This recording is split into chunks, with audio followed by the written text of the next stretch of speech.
турат, жерчелерге чыгарабыз. Мына ошонун алкагында сиздер ушунун ичине гана чыдап бериңиздер.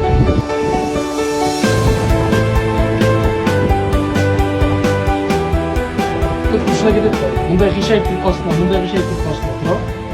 Булардын баарын сразу майлап койсо болмок экен. Майлап турсаңыз көрдү, эмтигин ичиде. Урматтуу Баткен шаарынын тургундары, өзүңүздөргө маалым болгондой, биз Дүбөлүк банк менен Арис уюму тарабынан 220 ошол мусор таштоочу атайын контейнерлер келди. Биз азыр ушул шаардын ичине 70тен ашык участкага ар бир жерге 3төн коебуз. Кудайым буюрса, ушуну сиздерден бир сураныч, ушул контейнерлердин ичине таштап берсеңиздер. Бул биринчиден. Экинчиден, биз ушул контейнерлерди ташып кете турган биздин жаңы бир гана техникабыз бар. Калган биздин 3 техникабыз баягы эски контейнерлерди гана чыгарылат.